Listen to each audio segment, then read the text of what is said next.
Il y a 2 jours mourait Samuel Paty. Regardez cette photo de ce professeur d'histoire-géographie. Il a été décapité par un terroriste à la sortie du collège où il enseignait à Conflans-Sainte-Honorine dans les Yvelines. Assassiné parce qu'il avait montré des caricatures de Mohamed à ses élèves de 4e pour leur enseigner la liberté d'expression. L'horreur de la nouvelle de l'assassinat de Samuel Paty a choqué en particulier les plus jeunes et les élèves de l'établissement où il enseignait.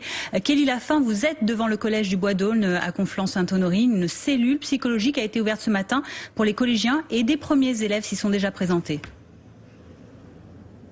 Exactement, plusieurs élèves qui sont venus accompagnés de leurs parents dès 10h, dès l'ouverture de cette cellule psychologique qui se sont frayés un chemin, vous le voyez peut-être derrière moi, au milieu des fleurs, des nombreuses personnes qui sont venues rendre hommage à Samuel Paty. Alors ces élèves, tout comme leurs parents, sont vraiment bouleversés aujourd'hui. Un élève de 6e nous disait que son dernier cours vendredi avait été justement avec ce professeur, que depuis il ne pouvait cesser de penser à cette attaque, qu'il ressentait un choc et une immense tristesse. Même sentiment pour Lou, élève de 5e que nous avons rencontré tout à l'heure, qui a eu Samuel Paty en professeur l'an dernier. C'est elle qui a dit à ses parents qu'elle aimerait pouvoir parler avec un professionnel pour mettre des mots sur ce qu'elle ressentait. Écoutez-la au micro de Caroline Bertolino.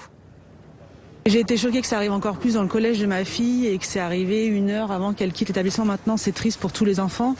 Et c'est vrai que moi, en tant que parent, je me dis qu'à 1 heure près, ma fille, elle aurait pu vivre ce drame. C'est atroce. Et c'est vrai que je pense que c'est important pour eux d'en parler avec des professionnels parce qu'on n'a peut-être pas les bons mots. C'est mieux d'en parler, comme ça on sait qu'on peut tout dire. On ne se cache pas des choses, on dit tout. Et on peut tout dire de ce qui s'est passé. On peut exprimer nos sentiments, si jamais on se sent mal, on peut en parler. Situation difficile à gérer pour les enfants, mais aussi pour les parents, pour qui il est difficile de trouver les mots justes pour parler de ces événements, de cet événement tellement inimaginable, nous disent-ils, qu'il en devient presque irréel. Le temps des vacances cette année, pour beaucoup de ces familles, ne sera pas consacré qu'aux loisirs, mais aussi aux discussions pour tenter de surmonter le traumatisme. Merci Kelly Lafin avec Jean-Baptiste Loret à Conflans-Sainte-Honorine. Et avec le choc, il y a également ces hommages aujourd'hui après des manifestations spontanées hier dans la commune endeuillée de Conflans-Sainte-Honorine, mais aussi à Nice ou encore à Rouen. Les Français se mobilisent de nouveau aujourd'hui. Des rassemblements auront lieu à 15h dans plusieurs villes de France comme Lille, Toulouse, Lyon, Nantes, Strasbourg, Marseille, Bordeaux ou encore Paris. Des hommages lancés à l'appel de responsables des principaux partis politiques, d'associations, mais aussi de syndicats d'enseignants. Écoutez l'un de leurs représentants.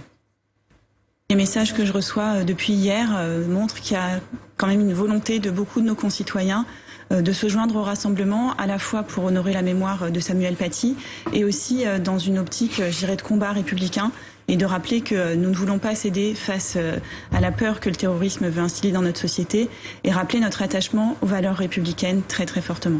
Invité de BFM Politique il y a un instant, le porte-parole du gouvernement, Gabriel Attal, a évoqué la responsabilité supplémentaire dans ce drame de personnes qui avaient participé à attaquer l'enseignement de Samuel Paty sur Internet.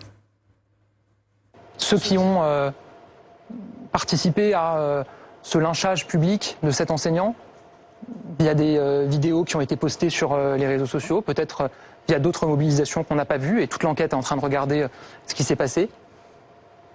Ils sont d'une certaine manière responsables de ce qui s'est passé. Après, moi je ne suis pas la justice, je ne suis pas la police. Il y a une enquête encore une fois qui est en cours. Ces gens-là, ils sont en garde à vue. Et il faut une réponse absolument exemplaire sur ce sujet-là. Et puis l'actualité, c'est également cette 2e nuit de couvre-feu sanitaire contre l'épidémie de Covid, globalement bien respectée dans les 9 grandes métropoles françaises qui sont concernées. La mesure a pris effet à minuit, la nuit de vendredi à samedi, et pour la première fois donc cette nuit, à partir de 21h, les rues étaient désertes à Paris, comme vous le voyez, en petite couronne. Même situation également dans les agglomérations de Toulouse ou encore de Lille. On vous retrouve tout de suite Philippe et Dominique pour Affaires suivantes. Merci beaucoup Fanny, on vous retrouve à partir de 14h pour le non-stop. Dans un instant, la première partie d'Affaires suivantes et les dessous de cette enquête après l'attaque barbare de vendredi dans le Val d'Oise. Oui, et encore beaucoup de zones d'ombre, Philippe. L'assaillant a-t-il agi seul? Quel a été le rôle du père de famille qui avait enregistré cette vidéo mettant en cause le professeur de Conflans-Sainte-Honorine? Les gardes à vue se poursuivent, et les enquêteurs continuent à essayer de remonter le fil de vie de l'assaillant. Les toutes dernières informations sur l'enquête, le malaise des enseignants, l'émotion de toute une nation, on en reparle dans un instant.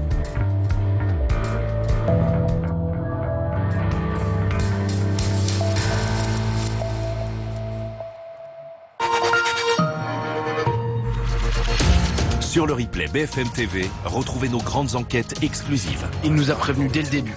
Je n'écouterai aucun briefing, je ne lirai aucun compte-rendu. Il classe les choses de façon binaire, oui ou non. Pour aller plus loin dans l'analyse de notre époque. Un professeur qui rouvre la fracture entre Paris et la province.